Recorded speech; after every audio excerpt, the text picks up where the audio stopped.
네가 치면 안 돼. 몰랐어요. 아니, 그냥 다 같이 치는 건 줄 알고.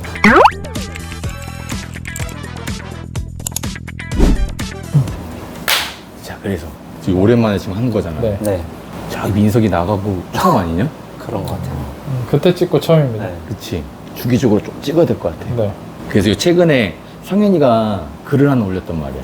불임 관련된 글. 대회 관련돼서 네. 예, 그것도 하나 네. 올리고, 네. 그리고 오늘 이제 테치카치 아까 오늘 방금 올렸습니다. 방금 올렸고. 텐푸어. 의외로 사람들이 불임에 관련돼서 되게 궁금해 하시더라고. 맞아요. 레시피 관련돼서. 네. 거기 관련돼서 좀 얘기를 좀 하면 좋을 것 같아. 지금 또 춘이가 지금 대회를 준비하고 있잖아. 네. 열심히 하고 있습니다. 그치.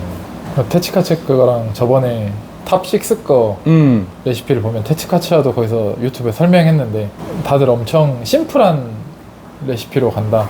뭐 그쵸. 추출 푸어링 횟수가 적다. 그래서 자기는 이번에 극단적으로 많이 10번에 푸어를 해서 하는 걸 했는데 아까 해서 먹어봤는데 나쁘지 않더라고. 반응이 되게 좋더라고. 나쁘지 않더라고. 괜찮더라고. 그리고 월드를 봤잖아, 내가 가서. 진짜. 근데 제일 인상 깊었던 거는 저거였지. 그 필터 2장 해가지고 쓰는 거. 필터에다가, 이번에 남자컵 올렸었잖아, 남 대표님. 그거 못 봤습니다. 그 레시피 관련돼서 올렸어. 그 2장? 네. 저는 그래도 아직도 잘 이해가 안 갑니다. 보긴 했는데 춘이랑도 이야기를 했었는데 이게 밑에 깔고 한 장 더 깔고 추출했을 때의 긍정적인 게 무엇이 있어? 그냥 커피가 맛있어서 올라간 건지 이 추출법이 진짜로 그 그게- 맛에 영향을 미친 건지. 안 그래도 네. 어저께인가 너랑 얘기하다가 네, 맞아요. 그 2장 까는 거가 왜 2장 깔았는지에 대해서 좀 얘기해봤는데 네. 그러니까 다른 종이에서 뭐 에어로프레스 종이를 올려서 해도 네. 얘가 와류 때문에 다 뒤집어진다. 그러니까 이게 2장을 깔면 밑에 깔린 커피는 그대로 있는 거야. 그러니까 섞이지 않겠죠, 위에 있는 위에랑 안 섞이는 아니 거지. 물이 이렇게 하면 어느 정도 수위가 되면 이게 떠오르는 거 아니야 필터가? 거. 그쵸. 밀착이 안 돼 있으니까. 필터가요? 그러면 결국 그냥- 밑에서 똑같이 와류가 안 떠오를 생겨? 거예요. 안 떠올라? 안 떠올라. 그러면 또 이야기가 다르긴 합니다. 와류의 개념으로 하면. 요번 6명 중에서 플랫 드리퍼 쓴 사람하고 콘양테 쓴 사람하고 어떻게 나눠져? 대부분이 일단은 다 하이브리드로 하이브리드. 6명이 다 하이브리드로 사용을 했고 음. 그러니까 스위치 베이스에 아니면 스위치가 아니더라도 그 유량을 좀 조절할 수 있는 걸 쓴 것 같더라고. 그래서 하이브리드 드리퍼가 일단은 대세다. 추출력을 올리는 데는 결국 그게 중요하다.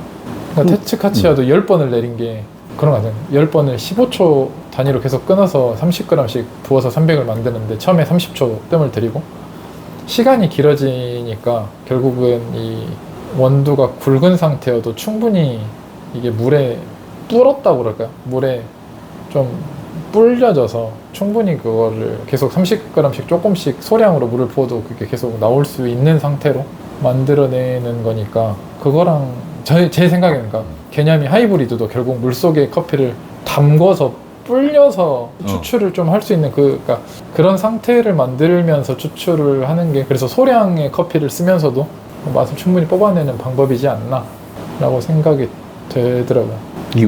결국 브루잉도 약간 그 트렌드가 있잖아. 네. 작년에 뭐가 약간 트렌드였니? 작년 우승이 누구였죠? 작년 우승이 누구였을까? 와, 누구였지? 예, 온도에 대한 얘기를 했었죠. 예. 자기 이름 딴 그 브랜드 하시는 분인데. 네. 맞지? 카페숍 때 중국 오신 거 쪽. 맞아요. 예. 결국 이 트렌드가 바뀌잖아. 네. 계속 바뀐단 말이야. 네. 이제 또 어떻게 보면 선수가 바리스타 입장에서 예전에는 에스프레소 정말 이제 바리스타 대회 그쪽에 뭔가 사람들이 다 집중을 하다가 몇 년 전부터는 이 브루잉 쪽으로 관심사가 많이 바뀐 것 같아요. 그리고 그게 그러니까 산업적으로 어떻게 이제 그 비즈니스적으로 보면 팔기가 편한 것 같습니다. 브루잉이 브루잉 쪽 그러니까 에스프레소를 뭘 이렇게 팔려면 머신도 고가지, 그라인더도 고가지, 뭣도 고가인데 브루잉 기구나 이런 것들은 상대적으로 되게 그거보다 가격이 적으니까 뭐 그래서 이제 대부분 막 브루잉 기구를 뭐 만들어서 대회를 나온다든지 하는 게 결국은 비즈니스적으로 이득이 되니까 더 쉽게 이득을 취할 수 있다 보니까 좀 더 그쪽으로 방향이 잡히지 않나? 그리고 더 접근성이 개인 소비자들, 개인 집에서 먹는 사람들한테도 뭐 엄청 열심히 준비한 챔피언이 만든 레시피를 내가 당장 내가 테스트를 해볼 수 있는 상황? 바리스타 대의 레시피를 내가 적용을 해보려면 머신도 있어야 되고 하다 보니까 그런 쪽 방향성을 보면 비즈니스적으로 브루잉이 그래서 앞으로도 더 그리고 대회를 나올 때도 더 많은 선수들이 자신만의 브루잉 기구를 만들어서 나온다. 내가 열심히 준비를 해서 내 기구를 만들어서 우승을 한다거나 하면 그거에 판매에 대한 힘도 분명히 있을 거고 그게 에스프레소보다는 훨씬 더 접근성이 좋으니까 관심을 많이 갖지 않나 사람들이. 그리고 일반인들도 브루잉 하는 거는 나도 많이들 상대적으로 에스프레소보다 많이 접해보다 보니까 대회 영상이나 이런 걸 봐도 조금 더 이해하기도 쉽고 재미있어 보이기도 할 것 같습니다. 결국엔 그 소비자들이 네, 브루잉에 더 관심을 더 많이 갖고 있는 상황이잖아 지금. 그렇죠. 그러니까 어떤 유명한 뭐 챔피언이 뭐 만든 그 레시피들을 따라해보고 네네. 거기서 뭐 네. 자기만의 레시피로 또 네. 바꾸던지 네. 하는데 결국에는 우리가 처음에 우리가 그 핸드드립 배웠을 때 네, 그때와 지금의 차이는 지금 어마어마하잖아. 많이 나고. 정말 많이 하고 그리고 보면은 전반적으로 커피 성향이 전에 좀 진했다고 하면은 지금은 조금 되게 라이트하게 먹는 추세로 바뀌는 건지 네. 이 단순히 예전 그 드립 방식이 이거 뭔가 되게 산업이 엄청 바뀌잖아 지금 브링 네, 스타일도 네, 네, 그렇고 네. 그런 것도 있는 것 같습니다. 커피를 판매하는 거나 사람들이 소비하는 커피의 가격도 올라가다 보니까 대회에서도 그렇고 사람들이 소량의 커피로 맛있게 내리는 거에 대한 초점이 좀 더 있지 않나. 예전에는 뭐 20g 쓰고 기본 뭐 말하면 브루잉 한 잔 할 때 무조건 20g을 그치, 뭐 응. 디폴트로 생각을 했는데 요즘 뭐 그거보다 훨씬 적게 뭐 15g, 14g도 사용을 하다 보니까 그거에 맞춰서 결국은 되지 않나. 예전에는 커피를 진짜 즐기는 사람들만 알던 게이샤나 뭐 이런 것들의 가격도 지금은 말도 안 되는 가격이지 않습니까? 말도 안 되는 가격이다 보니까 그거를 한 잔을 먹고 싶은데 20g을 다 소비를 하기에 부담이 될 수도 있고 그래서 소량 레시피에 뭐 열광하는 부분도 있지 않나. 어때? 그러니까 뭐 당연히 이제 가격적인 부분이 너무 올라가다 보니까 염도를 많이 쓸 수 없는 것도 그렇긴 한데 라이트한 커피 같은 경우가 원두를 많이 썼을 때 나오는 맛이 사실 막 엄청 긍정적이게 뽑아내기는 좀 쉽지 않은 것 같아요. 좀 개인적으로. 그러니까 라이트한 커피를 많이 사용하게 되면 추출량이 이만큼 많아지든지 맞아요. 근데 추출량이 이만큼 많아지면 추출 시간이 이만큼 길어지니까 그쵸. 그리고 안 좋은 소비할 맛이 수도 없고. 안 좋은 맛이 또 많이 나올 수도 있고. 네. 그래서 제가 생각했을 때는 올해의 가장 그거는 그냥 수요율이 높은 거가 가장 중요했던 것 같아요. 그러니까 결론적으로는 뭐 사람들이 비율을 이제 줄여서 만드는 게 그 높은 수요를 뽑아내기 위한 방법이라고 생각하거든요. 그리고 그 방법의 일부로 이제 하이브리드를 사용했다고 생각을 해서 고수율이라기보다는 농도가 높은, 그러니까 고농도의 커피를 뽑아내기 위한. 그러니까 옛날에 한창 그 고농도 저수율의 커피가 유행을 했었잖아요. 티라이크한 커피들, 느낌들이 나는 커피들이 유행했었는데 지금도 유행하는 거 아니야? 그러니까 티라이크라는 개념이 좀 다른 것 같아요. 제가 맨 처음에 티라이크를 접했을 때는 조금 진짜 그 약간 좀 어떻게 옅은 커피의 느낌, 좀 표현이 좀 그런데 엘레강스한 커피들을 그런 물맛이 나는. 그런 커피들 있잖아요. 그러니까 그런 섬세한 커피들이 좀 커피물? 그러니까 위주였었던 것 같은데 지금은 사실 커피들이 워낙에 깨끗한 커피가 많고 자신의 그 캐릭터성이 좀 강한 커피들이 많다 보니까 농도를 좀 올려서 추출하는 게 있는 것 같아요. 적은 양으로 고수율을 낼 수 있는 방법 있잖아. 적은 원두의 양으로 최대치의 맛을 뽑아낼 수 있는 그 어떤 포인트들이 각자 가지고 있잖아. 나 같은 경우는 적은 양을 쓸 때 블루밍 오래. 블루밍 오래 해서 네. 침지 방식으로 많이 사용하려고 하고 있어. 그러면 적은 양으로 추출했을 때 그냥 맛있게 먹는. 맛있게 먹는. 저는 사실 커피마다 달라가지고 라이트한 커피여도 커피 종류마다 좀 달라서 내리는 방법이. 어떤 그 포인트 있잖아, 포인트. 포인트요? 그거 제일 싫어. 뭐 하면은 뭐. 이거 커피마다 다 달라. 그 옛날 사람이 하는 거 하는 거. 근데 다 다르게 볶으시지 않습니까? 아니야, 똑같이. 어떤 그 포인트들 있잖아, 포인트들. 그러니까 저는 기본적으로 요즘은 그렇게 하는 거니까 스위치를 가지고 좀 물에 좀 물에 담궈 놓는 스타일로 그때 이제 하는 것처럼 요즘은 그거를 계속 테스트하고 있는 그 볼리밍 없이 한 방에 가는 걸로 해서 조금 넣고 스위치 수위가 쭉 올라올 때까지, 수위가 올라오고 나면 뭐 벽면에 붙든 뭘 하든 바이패스가 안 생기는 거니까 쭉 올리고 나서 어느 시점이 되면 그때 스위치 오픈하고 계속 이어서 계속 붙는 식으로 해서 해서 먹어보면 좋더라고요.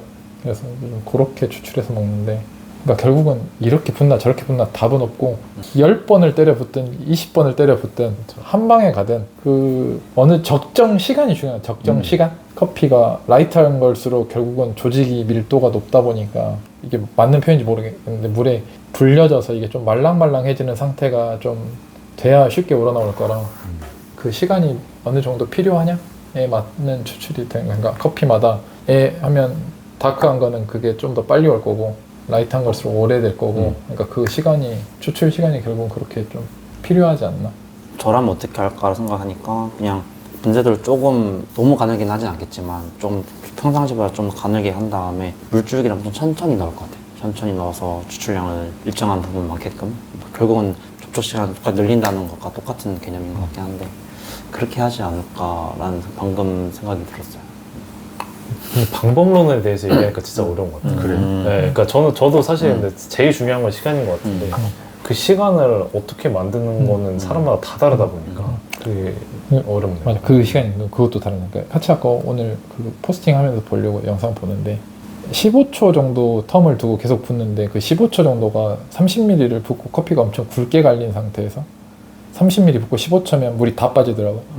15초분. 근데 후반에 한 8회차쯤 되면 이제 안 빠지긴 하는데 그게 되게 중요한 역할을 하지 않았나 싶어요. 그러니까 30ml를 부었지만 계속 깨끗한 물이 들어가니까 이 물이 계속 고여있는 상태에서 새물이 들어갔을 때랑 아예 그냥 깨끗한 물이 들어갔을 때, 커피가 전혀 우러나지 않는 계속 물이 들어갔을 때랑의 물이 갖고 나올 수 있는 커피의 성분의 차이? 그래서 계속 깨끗한 물이 들어가서 10번에 거쳐서 계속 끌고 나오니까 이게 굵게 갈았어도 시간도 오래 걸렸고 하다 보니 그가 말하는 그 질감도 좋아지고 차이가 거기서 오지 않나. 그리고 96도의 물을 계속 유지를 하면서 물을 계속 끓이면서 10번을 붓더라고. 그것도 그 역할을 하지 않았나 싶었습니다. 난 얘가 요즘에 대회 준비하면서 계속 생각하는 거가 네. 애들 내리는 거 보고 하면은 이 콘 형태에서 네. 결국에 물이 막힘 현상이 생기잖아. 사이드 부분에 그냥 진짜 맹물이 이렇게 고이는 현상을 많이 봤어. 네. 예, 수위가 높으면 수위가 높아지면 결국에 리브 사이로 그 약간 커피물이 아닌 그 맹물이 껴있는 그런 현상들 보게 되는데, 후반부에 물 빠짐이 안 막히게 하는 게 방법이 있냐? 일단 필터가 빨리 내려가면 돼요. 필터, 맞아. 요즘 필터가 너무 많이 나와서. 하이플러스 같은 거. 너무 그런 것들 그러면은 클로깅이 없고. 진짜. 그리고 화료는 사실 이게 흐름이 빠른 드리퍼는 아니다 보니까 흐름이 빠른 드리퍼를 쓰면 되죠. 클로깅 현상이 일어나겠지만 그게 육안으로 보기는 쉽지 않아요. 네. 아, 그게 혹시 그러면은 그런 상태에서 텀블러스 추출한다잖아요. 그렇게 해도 내려가요, 잘. 내가 많이 봤는데 막히더라. 막혀요, 더 많이. 똑같이 막히긴 해요. 물론 그 흐름이 달라지긴 해요. 터뷸런스 딱 줬을 때는 흐름이 빨라지니까 그 순간에 흐름이 이제 기본보다 빠르게 내려가는데 결국에는 클로깅 현상이 일어나는 순간부터는 그렇게 의미가 없어. 아, 그러면 계속 저으면은 괜찮은 거예요? 아니, 내가 해봤어. 왜냐면 그것도 안 돼요? 계속 막혀. 미분에 계속 붙어요. 아, 계속 네. 붙어요? 위에 붙은 게 보면- 떨어지진 않아요. 위에 보면은 회전을 주게 되면은 얘가 돌면서 네. 미분이 이렇게 붙는 게 보이더라고. 이렇게 돌면서. 네, 맞아요. 근데 그 어느 특정 구간에서 갑자기 클로깅 현상이 딱 생기더라고. 하여튼 필터가 네, 중요하다. 필터 중요하다. 진짜 중요한 것 같아. 그래서 전부 다 썼니? 4명 썼던 거? 4명. 하이플럭스를. 너무 비싼데. 비싸. 근데 하이플러스는 별로 안 비싸요. 그래? 네, 하이플러스 안 그래도 오늘 시켰는데 하리오에 비해 어느 정도에? 그렇게 말씀하시면 아니, 그러니까 하리오에 비해 그게 60장이 들어 있는 것 같은데 필터마다 좀 차이는 있는데 한 8천 정도? 60장에? 탑 필터에 비해서는 뭐 특정 필터에 비해서는 확실히 싸죠. 우리는 이제 집에서 내리시는 분들이 네. 뭔가 큰 도움이 되면 제일 좋잖아. 네. 그래서 드는 생각이, 나는 드리퍼나 이런 것도 투자하는 거 좋지만 집에서 할 때는 필터를 좀 더 좋은 필터를 쓰면은 네. 좀 더 안정적인 추출을 할 수 있지 않을까라는 생각이 갑자기 들었어. 아 근데 저는 사실 그게 좀 어렵다고 생각해요. 아, 그래? 왜냐면 필터 같은 경우가 일단 100장씩 파는 경우가 많잖아요. 그게 일단 조금 부담입니다. 언제 써야 될지, 얼마나 긴 기간 동안 써야 될지 모르고. 그럼 필터를 3종류만 산다고 해도 300장인데 그걸 이제 300번 내려 먹어야 되는 거잖아요. 하루에 한 잔씩 하면 3개월 걸립니다. 네, 3개월 네. 걸립니다. 그것도 그렇고 요새 나오는 필터는 추세가 조금 이제 흐름이 빠른 필터들이 많잖아요. 흐름이 빠른 필터는 그 커피를 어느 정도 이해도가 있어야 된다고 저는 생각하고 녹이기 해요. 힘드니까. 그럼 네. 필터를 소분해서 파는 게 돈이 될까? 그거는 모르겠어요. 생각을 안 해봤어요. 아니 5장씩 종류별로 사서 내가 소분을 해서 넣어서 파는 거야.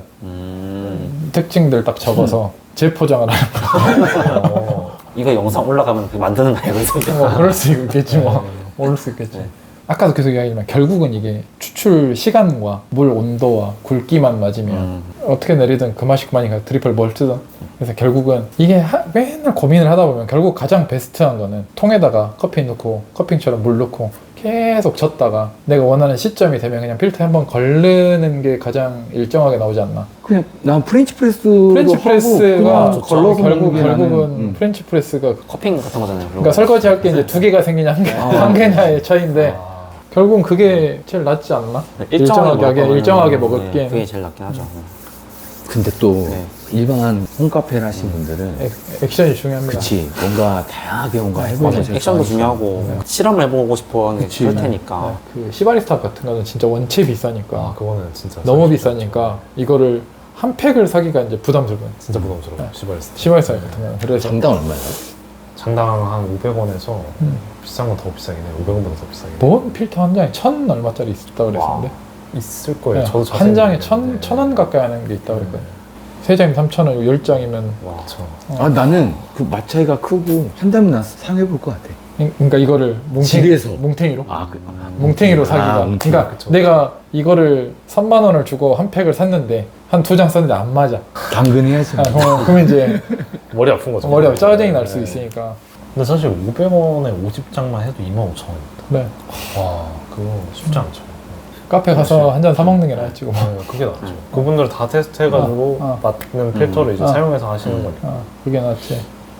특히나 이 비싼 커피 같은 경우에 새 필터로 실험하기가 진짜 어려운 게 이게 제가 이 필터에 대해서 특성을 정확하게 파악하지 않는 이상은 진짜 그 원두 버릴 수도 있어요. 그냥 먹어야지. 집에서 하는 건데. 아까워도 아, 먹어야지. 그쵸. 아까워도 먹어야지. 다음에 아니면 네. 저희 뭐 이벤트로라도 필터를 한 4-5종류 해서 딱 해서 이제 보내주는 뭐, 거예요. 보내주는 댓글 걸로 달아주고 해서 보내주는 걸로 해서 그런 것만 해? 네, 해서 딱 한 박스 정도 딱 해서 이렇게 보내면 좋아하지 않을까. 이렇게 한 번씩 찍자고. 네. 맞아. 그래. 그래. 힘들어 이제. 야 그러면은 그거 좀 준비하는 것도 잘해야 되겠다. 필터도 중요하고.